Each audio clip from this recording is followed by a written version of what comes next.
हैं। और बड़े रणनीतिकारों में उनको पता है कि परिस्थितियां कैसे जगह पे आ रही हैं और उसके हिसाब से, चूंकि 2015 में उन्होंने जिस तरह का रणनीति नीतीश कुमार के लिए बनाया था वो काफी कारगर साबित हुई। भले ही जो कह लीजिए आप, लेकिन नमन मिश्रा जी ने निकाला था एक आंकड़ा, हम लोगों ने बैठ करके तय करके निकाला था, उस पर बहुत रिसर्च किया था हम लोगों ने, घंटों हम लोग का समय लगा था, उस दिन खबर भी हम कम किए थे। और एक आंकड़ा कल आप जो प्रशांत किशोर के साथ आप लोग बातचीत कर रहे हैं, 4 बार मुख्यमंत्री का शपथ लेना चाहिए था, लेकिन 9 बार से ज्यादा ले चुके, 9 बार ले चुके हैं। 10वीं बार की भी तैयारी कहा जा रहा है, पुरजोर तैयारी है, हो रही है। अब ऐसी स्थिति दोनों का, अगर इसमें से आप एक बात बहुत महत्वपूर्ण है कि अगर भारतीय जनता पार्टी को उतनी सीटें नहीं आई होती कि 1 से पूरा हो जाता, तो क्या भारतीय जनता पार्टी अपना कभी नहीं खेल कर पाती, कभी खेल नहीं तो आपने देखा ही कैसे हुआ, रातों रात सरकार बदलनी पड़ी। शपथ जिसको 177 में जितना सीट पर बढ़त मिला उसको दे दिया जाए और बाकी 66 बचता उसमें से भी उन लोगों को बांट दिया जाए कद के हिसाब से, पद के हिसाब से, तो वो सब मिलाकर के जो हमारे पास आंकड़े थे उसमें से 93 सीट बीजेपी को आती थी। उस समय भी हम लोगों ने बताया था फॉर्मूला। 34 सीट के आसपास लोक जनशक्ति पार्टी को आती थी और हिंदुस्तानी अवाम पार्टी को 10, आरएलएम को 9 और नीतीश कुमार को 97 सीटें, यानी कि 100 के अंदर में 2। नोरमा ग्रुप, जो सोचता है वो करता है, आपके अपने सपनों का आशियाना। नमस्कार, भारत लाइव देख रहे हैं आप और ये चर्चा गरम है। जी हाँ, सुबह सुबह आप तमाम दर्शकों का बहुत बहुत स्वागत है चर्चा गरम में। देखिए, चर्चा गरम में फिर से एक खास चर्चा हम आपके लिए लेकर आए हैं। बिहार की सियासत से जुड़ी हुई ये चर्चा आपको आज चौंकाने पर मजबूर कर देगी। जी हाँ, भले ही आपको बिहार की सियासत इन दिनों काफी शांत लग रही होगी, लेकिन ये शांति बहुत जल्द भंग होने वाली है।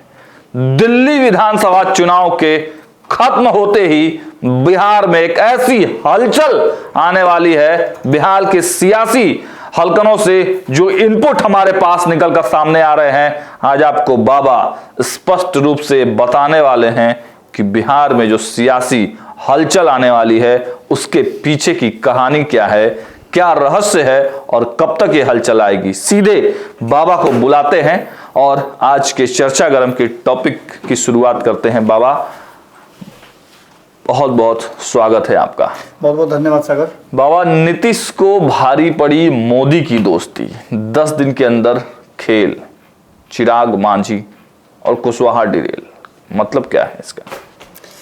एक खबर बहुत लंबे चौड़े तरीके से आपने देखा होगा कि मीडिया में भी आ रही है, सोशल मीडिया में भी आपको नजर आई होगी। उस खबर में ये है कि एक दूल्हा जो है आता है और कई मतलब लड़कियों से शादी करके, कई लोग लड़कियों को दुल्हन बना करके और विदेश भाग जाता है। सबको अपना ताम झाम दुनिया जहान अटरम पटरम दिखा करके और झांसे में लेकर के चला जाता है। नतीजा आपको पता है क्या हुआ। जिस तरह से नीतीश कुमार पिछले 20 साल से लगातार बिहार की राजनीति में है और भारतीय जनता पार्टी के साथ उनका जो संबंध है खट्टा और मीठा वाला, इस खट्टा मीठा संबंध में 20 साल में अगर कायदे से देखा जाए तो नीतीश कुमार को 4 बार मुख्यमंत्री का शपथ लेना चाहिए था, लेकिन 9 बार से ज्यादा ले चुके, 9 बार ले चुके हैं। 10वीं बार की भी तैयारी कहा जा रहा है, पुरजोर तैयारी है, हो रही है। अब ऐसी स्थिति में 10वीं बार वाला नीतीश कुमार 2025 में लेंगे या उससे पहले लेंगे? हाँ, ये भी बात है। ये सवाल जो है, इसलिए ये सवाल उठ रहा है सागर कि जो वर्तमान परिस्थिति बनी है, हम लगातार देखिए बहुत ज्यादा चिंतित भी हैं इस बात को लेकर कि हमारे पास जो आंकड़े हैं, जिसमें भारत लाइव ने एक आंकड़ा निकाला था, एक आंकड़ा मैंने खुद निकाला था, एक आंकड़ा हमारे संपादक नमन मिश्रा जी ने निकाला था, एक आंकड़ा हम लोगों ने बैठ करके तय करके निकाला था, उस पर बहुत रिसर्च किया था हम लोगों ने, घंटों हम लोग का समय लगा था, उस दिन खबर भी हम कम किए थे। और एक आंकड़ा कल आप जो प्रशांत किशोर के साथ आप लोग बातचीत कर रहे थे, प्रशांत किशोर निकाल के लाए हैं। तो न तो आप हमारे आंकड़ों को आप गलत ठहरा सकते हैं, न जिन आंकड़ों का हमारे पास अब तक इनपुट आया है वो गलत ठहरा सकते हैं, न प्रशांत किशोर का, क्योंकि प्रशांत किशोर एक स्ट्रेटेजिस्ट रणनीतिकार, बड़े रणनीतिकार रहे हैं और बड़े रणनीतिकारों में उनको पता है कि परिस्थितियां कैसे जगह पे आ रही हैं और उसके हिसाब से, चूंकि 2015 में उन्होंने जिस तरह का रणनीति नीतीश कुमार के लिए बनाया था वो काफी कारगर साबित हुई। भले ही जो कह लीजिए आप, लेकिन प्रशांत किशोर ने ये काम तो किया। आज कहा जाता है कि प्रशांत किशोर से जितने भी लोगों के लिए उन्होंने काम किया उनके रिश्ते अच्छे नहीं, अच्छे रिश्ते हैं। आकर के उनके साथ बैठ के धरना पर और उनके सत्याग्रह में कोई बैठेगा क्या? नहीं, बिल्कुल नहीं। रिश्ते तो म्यूचुअल अंडरस्टैंडिंग होते हैं। बिल्कुल वो अपना राज्य चला रहे हैं और ये अपना काम कर रहे हैं। खैर, इन सारी बातों के साथ साथ जब से प्रशांत किशोर वाला कल रात से आपने बताया है, तब से मेरा भी मंथन जो है जबरदस्त ढंग से जारी है। और इस मंथन में 2-3 बातें बहुत महत्वपूर्ण नजर गई हैं। पहली बात ये कि जो हम बार बार ये बात कह रहे थे, आपको भी याद होगा, हम बेसिकली ये 10 दिनों का हम क्यों हवाला दे रहे हैं ये हम बताते हैं, लेकिन उससे पहले हम आपको बता दें कि हम जब लगातार इस पर मंथन कर रहे हैं तो एक ही बात दिमाग में आ रही है कि अमित शाह ने क्या बयान दिया। अमित शाह ने कहा कि हम चुनाव के बाद देखेंगे। तो चुनाव के बाद अमित शाह तब न देख सकते हैं जब महाराष्ट्र जैसी स्थिति पैदा हो। हाँ, कि 2 खेमे मिला के, अगर खेमे 2 हैं, उनमें से एक खेमा अगर भारतीय जनता पार्टी के साथ आ जाता है तो सरकार बन जाती है। दूसरे खेमे की जरूरत नहीं हो तो मजबूरी में उसको भी उसका समर्थन देना पड़ेगा। तब यही महाराष्ट्र वाला खेल होगा।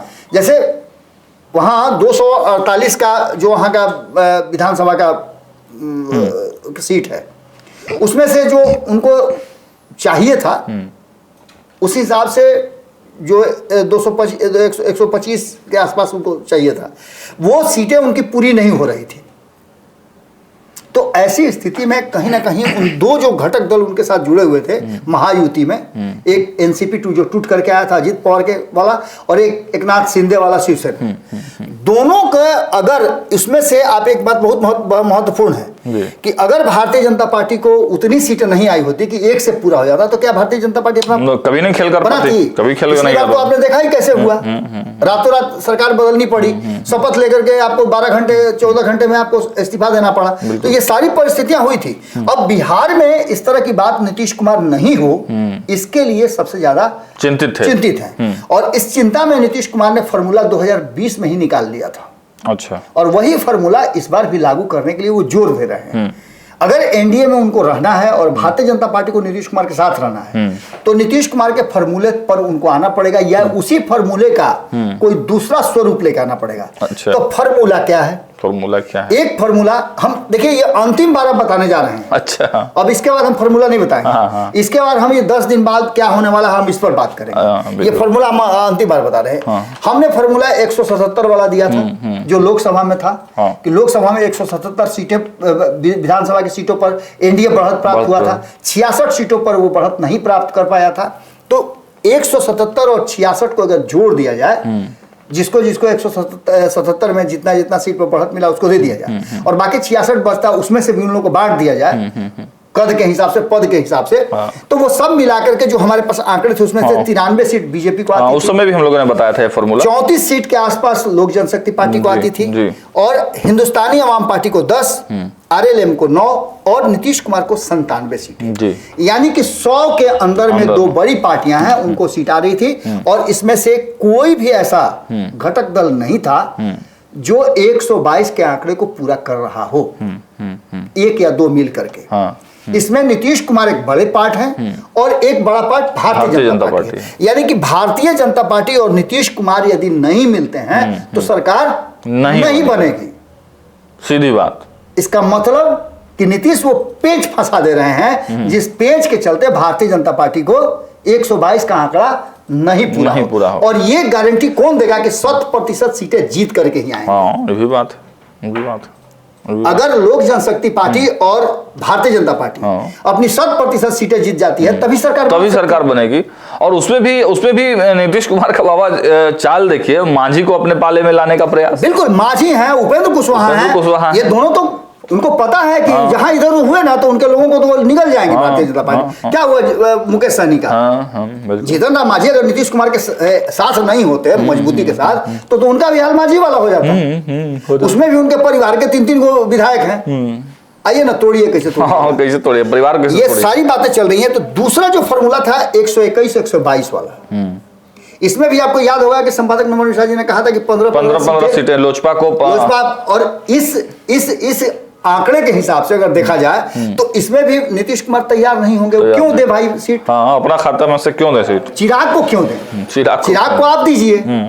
ये छोटे छोटे दो दल है, इनको हम अपने पास रख लेते हैं, तो वो हिंदुस्तानी अवाम पार्टी को और आरएलएम को अपने हिसाब से सीट दे देंगे 121 122 में से। तीसरा सबसे जो महत्वपूर्ण बात है वो है कि जो फॉर्मूला तय हुआ था 2015 में 101 101 और 41 वाला, 41 वाला, हाँ। अगर उस फॉर्मूले के हिसाब से हम देखें तो उसमें भी एक कहीं ना कहीं लू फॉल्स नजर आ रहा है जी। इसलिए कि 41 सीट में 3 दलों को कैसे समेटा जाएगा। हाँ। किसी भी कीमत में 25 से 30 सीट, 25 से 30 चिराग तो 25 चाहिए सीट ही तो आप चाहिए। भूल ही जाइए, 25 सीट तो नहीं है, मानेंगे नहीं। वो 30 से कम पे मानने के लिए तैयार नहीं है। बिल्कुल। क्योंकि पहले ही वो इशारा कर चुके हैं कि उनको हर जिला में सीट चाहिए, यानी कि 38 को जिला है और सब मिलाकर के 40 41 को हो जाता है राजनीतिक जिला। हाँ, तो उस जिला को मिलकर कम से कम वो 40 का हाँ, एक जिला में एक को तो चाहिए ना भाई। लेकिन अब ऐसी स्थिति में उनको कम से कम 30 सीटें तो चाहिए ही चाहिए। 30 सीटें तो इससे एकदम अधिक की अपेक्षा कर रहे हैं, तो यहाँ वो फॉर्मूला सेट नहीं होता है, क्योंकि आप तब फिर हिंदुस्तानी अवाम पार्टी को क्या दीजिएगा, आरएलएम को क्या दीजिएगा, दो सीट लोकसभा है, विधानसभा है। तो ऐसी स्थिति में यहाँ भी मामला अटकता हुआ दिखाई दे रहा है। तो ऐसी स्थिति में होगा क्या? पेच फंसा हुआ है। अब ये सारी चीजें तो आप समझ रहे हैं। अब यहां से आइए नीतीश कुमार के 10 दिन वाले फॉर्मूले पर। आपको पता है कि बजट सत्र शुरू होने वाला है, और बजट सत्र में बजट के साथ साथ कई बिल आने वाले हैं जी। इसको भी यही हम ड्रॉप करके रखते हैं। अब यहां से हम आगे बढ़ते हैं कि इसके बाद की जो कहानी सामने आएगी उस कहानी का पटाक्षेपण में इस बार बजट सत्र शुरू होने वाला है, जिसका पहला चरण 31 जनवरी से शुरू होगा, जो 13 फरवरी को समाप्त हो जाएगा। जी। आप समझिएगा इस बात के 13 फरवरी वाला बारीक बात को समझिएगा, एकदम बहुत महीन जो लकीर है उस लकीर पर चलना है, कांटों का ताज है, ये सारा सब कुछ नजर आएगा। ये इसलिए है कि 13 तारीख से पहले 8 तारीख को एक परिणाम आने वाला है। हाँ, दिल्ली विधानसभा चुनाव। दिल्ली विधानसभा चुनाव में यदि भारतीय जनता पार्टी की जीत हो जाती है, एक राज्य उसके हाथ में आ जाता है, तो बिहार से मोह माया उसका कम हो जाएगा। अच्छा, भाजपा का कैसे नहीं कम होगा? 2 गो मेहरारू रखिएगा तो एगो से मोह माया कम होगा तबे ना रखिएगा जी। दिल्ली उसका पूर्ण राज होगा, क्योंकि इतनी सीटें वो अगर वहां सरकार बनाती है तो उसको उतनी सीटें आनी होगी। यानी उसको 70 सीटें हैं तो 36 सीटें उसको लाना पड़ेगा सरकार बनाने के लिए। बिल्कुल। क्योंकि बाकी तो आप समझ ही रहे हैं कि इन लोगों को एक सीट देकर के तपावन किया गया है, पसंगा दिया गया है। तो अगर सरकार बन जाती है तो बिहार पर भार और बिहार पर दबाव बढ़ेगा, नीतीश कुमार पर दबाव बढ़ेगा, और नीतीश कुमार को सीट शेयरिंग के समझौता के लिए भारतीय जनता पार्टी अपने हिसाब से मजबूर करेगी, जिससे कि नीतीश कुमार के बिना वो सरकार बना सके। नीतीश कुमार को कम सीटों पे वो जो 97 सीट वाला था उस आंकड़े पर लेकर के आएगी। तो ऐसी स्थिति में वो कोशिश कर सकती है कि इधर सरकार बनाने की स्थिति उसकी पैदा हो सके। दूसरी सबसे महत्वपूर्ण बात कि ये सारी परिस्थितियां अगर पैदा होती हैं तो नीतीश कुमार को कुछ ऐसे पॉइंट्स हैं जिस पॉइंट्स पर मुसीबतें हो रही हैं। पहली ये कि नीतीश कुमार का वोट बैंक टूट रहा है। नीतीश कुमार के लॉकुस पर राष्ट्रीय जनता दल छापा दे रही है, तो दूसरी तरफ भारतीय जनता पार्टी भी उनके लॉकुस समीकरण में जब 2022 में बाहर हुए थे ना, तो आस्ते आस्ते उसका रही है। हाँ, तो सम्राट चौधरी को इसीलिए लाया गया था। सम्राट चौधरी हैं, उसके अलावे और भी कई नेता हैं। सम्राट चौधरी के बाबा जब पिताजी का, उनका शकुनी चौधरी का जब जन्मदिवस था जी, तो हमने एक खबर किया था, बाहर जो पोस्टर लगा हुआ था ना, तो उसमें तमाम जातिगत बातें ही लिखी हुई थी। खबर भी किया है। बिल्कुल। शकुनी चौधरी को एक बड़े लौकुश समीकरण के जनक के तौर पर दिखाया जा रहा था। आप उठा के देखिए ना, एक तो ये लौकुश समीकरण जो कि एक बड़ा धड़ा है ओबीसी का। ओबीसी में 14% यादवों को निकाल दीजिए, उसके बाद जो बाकी 13% बचता है उसमें सबसे ज्यादा मजबूत अगर कोई है तो यही है कुशवाहा। ऐसी स्थिति में अब ईबीसी की तरफ बढ़िए तो भारतीय जनता पार्टी ईबीसी को भी मजबूत कर रही है, जिसमें आपने देखा होगा भीम सिंह हैं, धर्मशिला गुप्ता हैं, इन दोनों को राज्यसभा भेज करके इस समाज का वोट अपने पास रख रहे हैं। तो प्रेम कुमार यहाँ मौजूद आ रहे हैं, रेणु देवी वैश्य समाज से रेणु देवी नजर आ रही हैं, गंगा प्रसाद ये भी अति पिछड़ा समाज से आते हैं, प्रेम कुमार है, राजेंद्र गुप्ता को एमएलसी बनाया है, उसके बाद अर्जुन सहनी है, संजीव चौरसिया है, हरि सहनी है, एकदम बहुत बड़ा एक हुजूम। केंद्र में भी आप देख लीजिए कि मुजफ्फरपुर से जीत करके गए हैं राजमोहन, उनको भी बनाया गया है। राजभूषण चौधरी, उनको भी आप मंत्रिमंडल में शामिल किया गया, जल शक्ति मंत्री। इन सभी चीजों को लेकर चंद्रवंशी समाज के एक नेता को भी ज्वाइन कराया, बड़ा कार्यक्रम वगैरह किया हुआ था। जी। तो ये सभी परिस्थितियां इस बात की तरफ इशारा करती है कि ओबीसी में गैर यादव और ईबीसी में जो बड़ा धड़ा है, जैसे चंद्रवंशी हो गया, सहनी हो गया, मल्लाह हो गया, इन सब लोगों को अपनी तरफ रखने का, ऐसी स्थिति में नीतीश कुमार के पास विकल्प क्या बच जाता है? अगर दिल्ली जीत जाने के बाद दबाव बनता है तो नीतीश कुमार के पास विकल्प बहुत सीमित रहेगा। तो नीतीश कुमार करेंगे क्या? भी बात है। नीतीश कुमार लालू प्रसाद के साथ जाना नहीं चाहते हैं। क्यों नहीं जाना चाहते हैं? उसके पीछे भी बड़ा कारण है। इस कारण को हम डिस्क्लोज बाद में करना चाहते थे, लेकिन आज कर ही देते हैं। बता दीजिए। इसलिए नहीं जाना चाहते हैं कि लालू प्रसाद को कितना डैमेज प्रशांत किशोर करते हैं, वो निर्भर करता है कि आगे की रणनीति क्या होगी। ये मैदान त्रिकोणीय हो गया है और त्रिकोणीय में नीतीश कुमार को घाटा होगा, क्योंकि एंटी इनकम्बेंसी लागू होगी और भी बहुत सारी चीजें लागू होगी।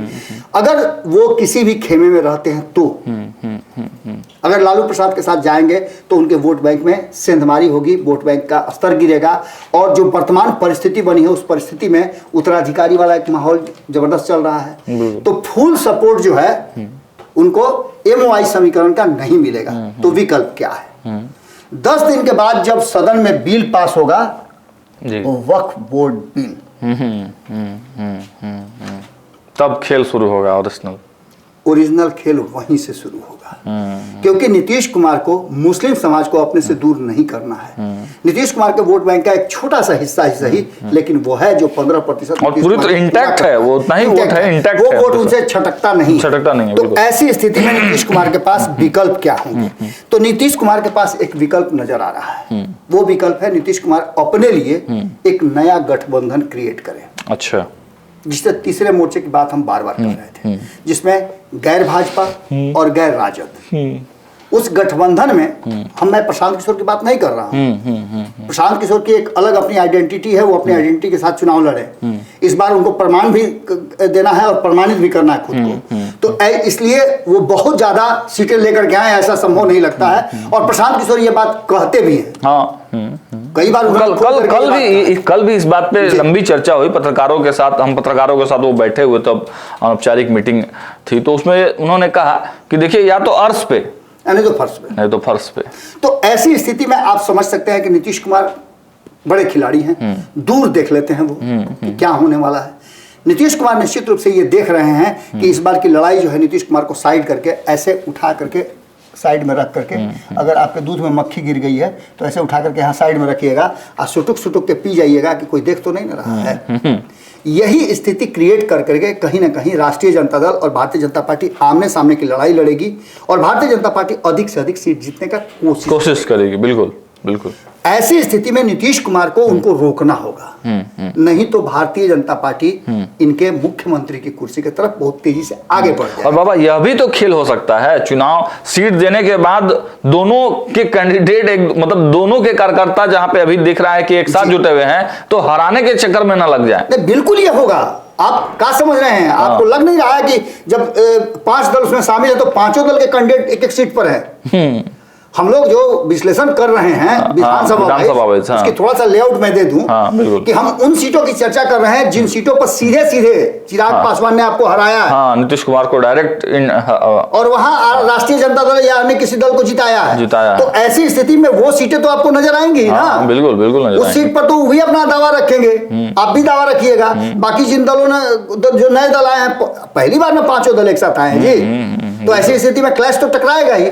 तो इसके लिए नीतीश कुमार कहीं ना कहीं एक नए समीकरण के तहत आ सकते हैं और उनको अधिक से अधिक सीट लेने के लिए अब तक जो रिकॉर्ड हमने देखा है, हमने कई बार आपको रिकॉर्ड भी बताया है कि किस साल में कितना सीट पर नीतीश कुमार लड़े और कितने जीत करके आए। ये सारा रिकॉर्ड हमने भारत लाइव पर दिया है। आज हम आपको 243 सीटों का एक नटसेल बता रहे हैं कि इसमें नीतीश कुमार अगर नीतीश कुमार के साथ आपने देखा होगा कि कल ही पूर्णिया में नीतीश कुमार थे, नहीं परसों पूर्णिया में थे। पूर्णिया में पप्पू यादव के साथ जिस तरह का उनका इंटरेक्शन हो रहा था, पप्पू यादव एक बार फिर से सॉफ्ट हुए हैं और भारतीय जनता पार्टी से दूरी बना करके नीतीश कुमार चल रहे हैं। ये भी आपने देखा होगा, कई कार्यक्रमों में नहीं जा रहे हैं। हाँ, बिल्कुल। राष्ट्रीय कार्यक्रम, सरकारी कार्यक्रम, भारतीय जनता पार्टी किसी भी कार्यक्रम में शामिल नहीं हो रहे हैं। ये भी एक दूरी बनाने का तरीका है। तो दूसरी तरफ आपने देखा होगा कि नीतीश कुमार पर हमलावर नहीं है कांग्रेस, तो नीतीश और कांग्रेस जो हम पहले से बताते आ रहे हैं, ये एक स्ट्रेटजी हो सकती है वीआईपी और हिंदुस्तानी अवाम पार्टी। इस पर भी नजर है नीतीश की। बिल्कुल, ये एक अलग तरह का नेक्सस बन सकता है जिसमें वीआईपी के पास एक अच्छा खासा वोट है। उन्होंने अपने आप को फिर से एक बार संयमित किया है। मल्लाह और मिश्रा। उसके बाद अगर दलितों के वोट की बात करें, मांझी और अन्य की, तो उसमें हिंदुस्तानी अवाम पार्टी उनके साथ जुड़ सकती है, जिससे मुलाकात भी हुई है, रात में मीटिंग भी हुई है। और कांग्रेस जो कि अपने आप को सरवाइव करना चाहती है। राहुल गांधी अपने भी टीम को एक बार फिर से रीऑर्गेनाइज करना चाहते हैं। तो ऐसी स्थिति में जो 243 का आंकड़ा है उसमें 151 सीट पर नीतीश कुमार लड़े, 51 सीट पर कांग्रेस लड़े, 21 सीट पर वीआईपी और 20 सीट पर हिंदुस्तानी अवाम पार्टी लड़े। तो ये एक बड़ा टक्कर वाला गठबंधन हो सकता है। और जिस दिन ये 10 दिन के बाद जब सदन की कार्रवाई शुरू होगी लोकसभा में, तो निश्चित रूप से आपको मैं बता दूं कि एक नया खेल शुरू होने वाला है। और जैसे वक्फ बोर्ड बिल आएगा उसके बाद से नीतीश कुमार पर दबाव बढ़ेगा, इनके पार्टी के लोग भी दबाव बढ़ाएंगे। और तीसरा कि नीतीश कुमार के बेटा को यदि लॉन्च करना है तो उसके लिए न तो भाजपा एक्सेप्ट करेगी और न ही राष्ट्रीय जनता दल एक्सेप्ट करेगी। एक्सेप्ट कौन करेगा? कांग्रेस। तो कांग्रेस को मतलब नहीं है बिहार से, इसलिए वो करेगी। और मुख्यमंत्री उप मुख्यमंत्री किसको बनना है?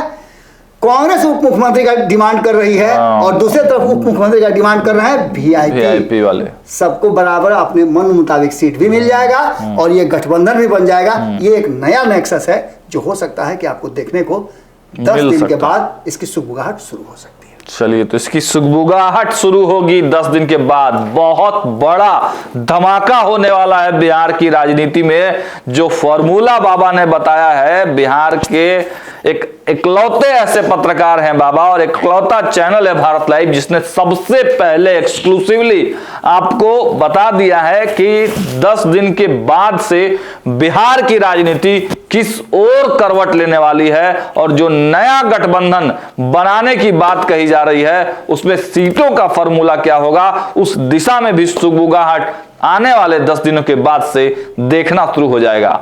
फिलहाल देखते रहिए भारत लाइव, लेकिन उससे पहले हमने एक स्पेशल विश्लेषण का शो बनाया है। हर विधानसभा वाइज हम विश्लेषण करके बता रहे हैं वहां की स्थिति, वहां की जो राजनीतिक पृष्ठभूमि हो और आगे के दलगत स्थिति क्या कुछ है, वो सारा कुछ हम बता रहे हैं महाभारत 2025 में। तो महाभारत 2025 भी चैनल पर अपलोड है। ब्रह्मपुर विधानसभा के बारे में हमने आज आपको बताया है, उसको जरूर देखें और प्रतिक्रिया अपनी रखें। फिलहाल इस वीडियो में इतना ही। देखते रहिए भारत लाइव। बहुत बहुत धन्यवाद। आपके सपनों को हमने सजाया है, ई होम्स पैनोरामा को हमने बनाया है। ई होम्स मेरा एक सपना था जिसपे मैं पिछले 4 साल से काम कर रहा था। हमने जो बनाया है वो सबने है माना। ई होम्स पैनोरामा में हो आपका भी आशियाना। और फाइनली हमने 2021 में इस प्रोजेक्ट को लॉन्च किया। बहुत लोग अप्रिशिएट कर रहे हैं कि पूर्णिया जैसे शहर में, बिहार के, एक तो बिहार की बात करें उसमें भी पूर्णिया जैसे छोटे जगह में इस तरह का लाइफस्टाइल देना, ये सुन के हम लोगों को बहुत अच्छा लगता है। ई होम्स में हमने कुछ और भी किया है, जैसे हम जिस जगह में रह रहे हैं हमारे फैमिली सिक्योर हो, उनको सिक्योरिटी का ध्यान में रखा है। आपकी सुविधा और सुरक्षा आपके लिए खास है, ये आपका विश्वास है। इसमें आर्टिफिशियल इंटेलिजेंस का 7 लेयर सिक्योरिटी का हमने इस्तेमाल किया है। लस ग्रीन कैंपस को बनाया है। यदि हमारा बाउंड्री वाल है तो वो वर्टिकल गार्डन है। ये जितनी भी फैसिलिटी होता है एक इंटरनेशनल टाउनशिप में ई होम्स है, ये हम लोग विश्वास नहीं कर पा रहे हैं। जो भी हमारे मित्र दोस्त या जो भी हमारे बाहर के बाहर आते हैं तो हम लोगों को बहुत अच्छा सुनने को मिलता है और बहुत अच्छा क्रेडिट मिल रहा है। वो सारा हमने सिर्फ एक बिल्डिंग नहीं बनाया, हमने एक बहुत अच्छा लाइफस्टाइल दिया ई होम्स में। और मेरा एक सपना था जिसको मैं आज फुलफिल होते हुए देख पा रहा हूँ। ये आपका आवास है। ई होम्स पैनोरामा में अब आपका निवास है। E Homes Panorama, luxurious lifestyle redefined. Panorama group, जो सोचता है वो करता है। अगर ये वीडियो पसंद आई और वह बिहार के राजनीति और बिहारियत से सरोकार रखेनी तो सब्सक्राइब बटन दबा के चैनल के सब्सक्राइब कर ली। ओजे एगो घंटी बा, ओकरा बटन दबा देला से कुल सटीक और मारक खबर रुआ मुफ्त में मिल जाई। अगर रुआ पत्रकारिता के हमनी के नया प्रयोग में सहयोग कर चाहतानी तो ज्वाइन बटन दबा दी। पेटीएम नंबर नोट कर ली 9386816700।